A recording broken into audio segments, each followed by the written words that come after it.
বাড়িতে গিয়া পশ্চিমী ঠিক মতো কয়েকজন আর জিগাইছেন, কয়েকজন বা জিগাইবেন। কত বক্তারা দেখলাম অসহায় রাস্তায় পরে মহিলা রইছে রে। তবে মনে রাখো, শান্তি শুধু একটাই শুধু শান্তি। আমার কণ্ঠ দিয়া হলির পক্ষে কথা হইছে, আমার জবান দিয়া মিলাদুন নবীর পক্ষে কথা হইল। মরার যন্ত্রণা ভয় করি না রে। কারণ সুন্নিরা গাড়ি জ্বালাও গাড়ি গোড়াম মানুষ জবাই করাতে বিশ্বাসী না।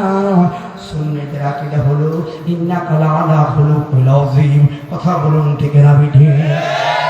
আমার ভাইরা বলল তরিকতের সবক নেওয়া যাবে কি? আপনারা জানেন তরিকত মানে শরীয়তের ইলম অর্জন করার। এই জন্য আমার এলেমটাকে কোরআন সুন্নাহ মোতাবেক আমার জীবনটা, যদি এখন আমি বুখারী পড়লাম, মুসলিম পড়লাম, কিন্তু দেখলাম আমার একটা আরো যদি গাইডলাইনটা আরো বড় ধরনের হয়।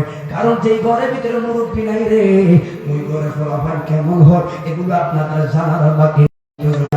যে তোমরা যারা যে বিষয়গুলো জানো না, জানার তো কোনো শেষ নাই। ওই বিষয়গুলো যারা জানে তাদের থেকে জেনে নাও। আল্লাহ তোমরা জানো না, ওই বিষয়গুলো জানো। জানলেওয়ালা তারা জানো শুধু আল্লাহই বলে। এই জন্য আল্লাহ বলেন, ইয়া আইয়ুহাল্লাযীনা আমানু তাকুল্লাহ। হে ঈমানদাররা, আল্লাহ কইছে তাকুল্লাহ, আল্লাহকে ভয় করো। আল্লাহকে ভয় করার মানে এটা না তুমি চকরি তলে ফলায়া থাকবা। আল্লাহকে যারা ভয় করবে তারা নামাজ পড়বে। আল্লাহকে যারা ভয় করবে তারা রোজা রাখবে। আল্লাহকে যারা ভয় করবে তারা হালাল পথে চলবে, মা বাবার সেবা করবে।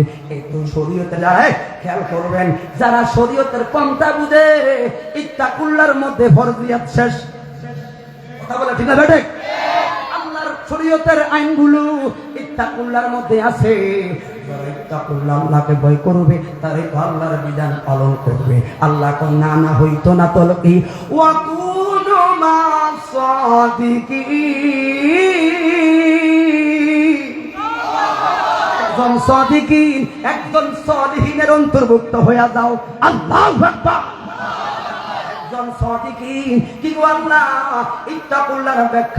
আমি তো বুঝলাম আপনাকে ভয় করা লাগবে, তাহলে ভয় করার মানে আপনার বিধান মানা লাগবে। তাহলে আবার এটা দিচ্ছেন কেন? আমি জানি রে, আমি দুনিয়াতে আদম পাঠাইলাম আমার সিজদা বানানোর জন্য, সিজদা দেওয়ার জন্য।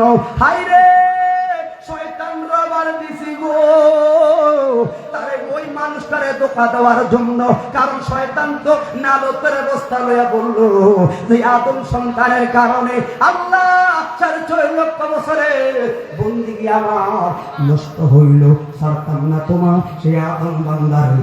এখন জায়গায় জায়গায় যদিও তারা আমার তাকুল্লাহর ইবাদত বন্দিগি করতে চাইব, যদিও মসজিদের কাতারে যাইব, আবার দেখেন বিকেল বেলায় হেঁটে যাবার কিস্তি টাকা তুলবো। আবার যারা দেখেন 10টা মসজিদের সিরিয়ালে 8 কাতারে দাড়িটি কত সুন্দর, আবার ভাইয়া দেখলাম হেঁটে 10% মারে। আছে না? আসেনি? 10% বুঝেননি? লাখে 1000 টাকা। ও আঙ্গুতে শোনা সুদ করে কি? বাবা না, সুদ না, আমরা ইন্টারেস্ট নেই। সুদের ওয়াজ করলে অনেকে বক্তা দাবাত দেয়, বক্তারা। কারণ দেখবেন কিছু কিছু ভদ্রলোক আরো ভালো ওয়াজ করলো, কি জানি এত সুন্দর কোনো হয় না। আসলে কি ওই যে সুদের কথা কইছে একটা লাগছে। কথা বলে ঠিক আছে? ওই যে ঘুষের কথা কইছি, হাতে তো এই খাসালত আছে। ফলাফলের অনুসার মাহফিলটা কেমন হয়েছে? যায় ওই যে ভদ্র বক্তা এত সুবিধার না, ফালটাইছে। কারণ কি ওই যে ঘুষের কথা কইছে একটা লাগছে। ঠিক কত রঙের বারের জন্য বললাম, রঙের খেলা খেলছো দয়াল রে।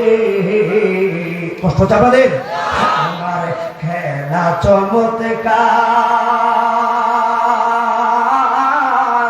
নাফাকে মানুষ বাহানাইয়া মিলাইছো বাজার রে। ঠিক না বেডে? খেলা খেলছো দয়াল রে, তুমি এই গোয়ালখানে কারো দিলা 10টা বাড়ি, একটা সন্তান দিলা না। আছে না নাই? কাউরে 10টা সন্তান দিছো, আহা আবার জায়গাও দিলা না। আছে এরকম বেশি থাকার জায়গা নাই, আবার টাকা পয়সা ধন সম্পত্তি